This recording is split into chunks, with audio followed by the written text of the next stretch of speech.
आप सभी को नमस्कार। मेरा नाम अक्षय एक्का है। इस वीडियो में मैं आपको बताना चाहती हूँ कि आज पूरी दुनिया कंफ्यूज में है कि हमें नया नियम के अनुसार चलना चाहिए या पुराने नियम के अनुसार चलना चाहिए। तो ये नई वाचा, नई आकाश और नई पृथ्वी हो जाना, ये क्या है और खतरनाक कौन सा है इनमें से, पुराना नियम या नया नियम? ये सारे प्रश्नों का उत्तर मैं इस वीडियो में देने वाली हूँ। तो अगर आप इस चैनल में नए आए हैं तो आप इस चैनल को सब्सक्राइब ज़रूर कर दीजिएगा और बेल आइकन ऑन कर लीजिएगा ताकि जो भी मैं वीडियोस अपलोड करती हूँ यूट्यूब पर वो आपके फ़ोन में सबसे पहले नोटिफिकेशन में आ जाए। चलिए इस वीडियो को स्टार्ट करते हैं।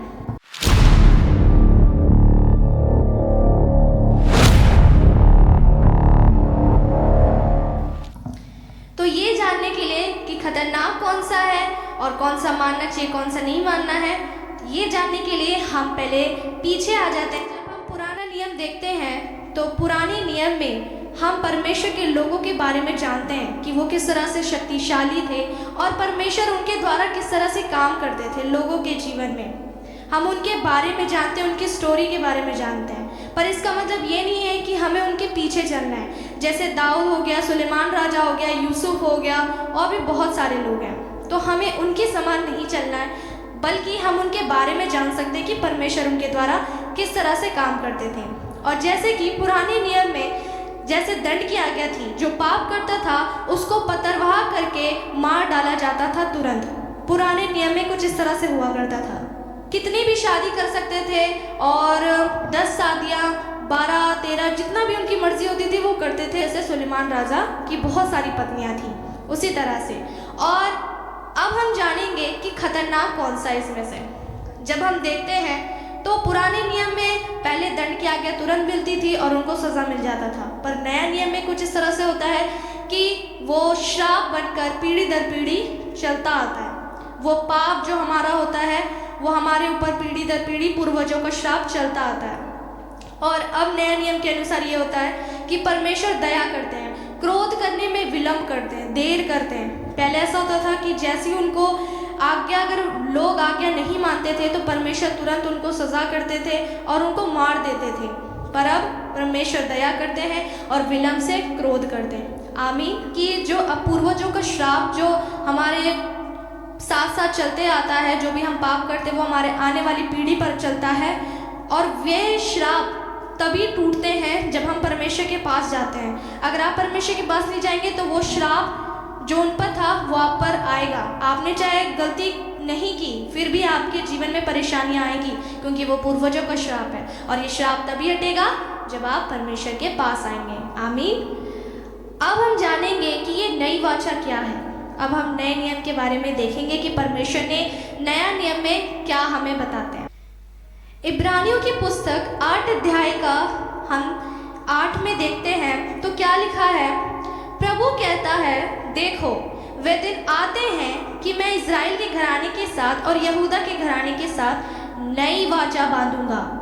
यह उस वाचा के समान ना होगी जो मैंने उनके बाप दादों के साथ उस समय बांधी थी जब मैं उनका हाथ पकड़कर उन्हें मिस्र देश से निकाल लाया, क्योंकि वह मेरी वाचा पर स्थिर ना रहे। आमीन। ये जो आज्ञा है वो पुराने नियम के अनुसार नहीं है जो बाप दादों के साथ मैंने बांधी थी वाचा। ठीक है, यहाँ पे हमें ध्यान देने की ज़रूरत है। और आगे हम देखते क्या लिखा है। इसलिए मैंने उनकी सुधि ना ली, प्रभु यही कहता है। फिर 10 में देखते हैं क्या लिखा है।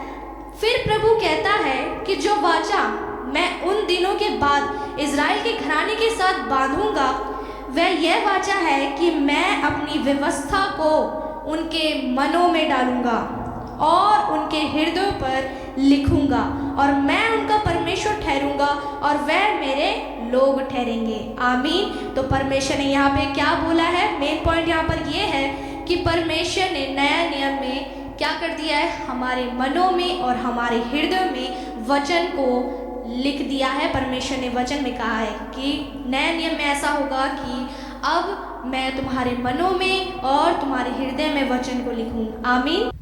13 में जब हम देखते हैं तो लिखा है, नई वाचा की स्थापना से उसने प्रथम वाचा को पुरानी ठहरा दिया। आमीन। यहाँ पर भी ध्यान देने की जरूरत है कि परमेश्वर ने क्या कहा है, प्रथम वाचा, जो पहली वाचा थी, मतलब पुरानी वाचा, पुराना नियम जो था उसे परमेश्वर ने पुराना ठहरा दिया है। और आगे लिखा है, और जो वस्तु पुरानी और जीर्ण हो जाती है उसका मिट जाना अनिवार्य है। आमीन। तो उसको भुला देना अनिवार्य है, उसको स्मरण नहीं करना, बल्कि नए वचन के अनुसार चलना है, जो नई पुस्तक में लिखी गई है। नया नियम मत्ती के बाद से जो स्टार्ट होता है वो सारे वचन के अनुसार हमें चलना है, और हमें किसी मनुष्य के पीछे नहीं बल्कि हमें परमेश्वर के पीछे चलना है। आमीन। परमेश्वर ने क्या कहा है? उनका मिट जाना अनिवार्य है। तो इसके अनुसार हम ये जानते हैं कि हमें नया नियम के अनुसार चलना है, और बहुत सारे लोग जो हैं आज भी पुराने नियम के अनुसार चलते हैं, जीवन व्यतीत करते हैं। फॉर एग्जाम्पल दाऊद के समान, सुलेमान राजा के समान, क्योंकि परमेश्वर ने उनको राजा बनाया था और उसके पास बहुत सारा धन संपत्ति था। पर जब हम देखते हैं ध्यान से कि परमेश्वर ने उन्हें अमीर तो बनाया था, पर क्या हुआ? वे परमेश्वर को भूल गए थे। क्योंकि जब कोई इंसान के पास धन संपत्ति जब बढ़ने लगता है तो वो परमेश्वर को अहमियत ना जानकर वो धन संपत्ति को अहमियत देते हैं ज़्यादा। वो सोचते हैं कि अब हमें किसी चीज़ की ज़रूरत नहीं, क्योंकि अब हमारे पास सब कुछ है, जो चीज़ की हमें नीड है वो सब है, तो अब हमें परमेश्वर की ज़रूरत नहीं है। तो जिस जगह में ये घमंड आ जाता है वहाँ परमेश्वर उनके जीवन से दूर हो जाता है। तो इसलिए नया नियम में परमेश्वर के पीछे चलना है और हमें साधारण व्यक्ति के समान अपना जीवन व्यतीत करना है। साधारण व्यक्ति के समान मतलब हमें अपनी जो लाइफ है वो सिंपल व्यतीत करनी है। दुख उठाना है, परिश्रम करना है, क्योंकि हम जानते हैं कि हम आत्मा में परिश्रम कर रहे हैं, क्योंकि हमारा जो फल है वो प्रभु यीशु मसीह जब स्वर्ग से पृथ्वी पर आएंगे और अपने लोगों को ले जाएंगे तो हम सबको प्रतिफल देंगे। जो इस पृथ्वी पर परिश्रम कर रहे हैं, मेहनत कर रहे हैं, कष्ट देख रहे हैं, उन सबको शांति मिलेगा।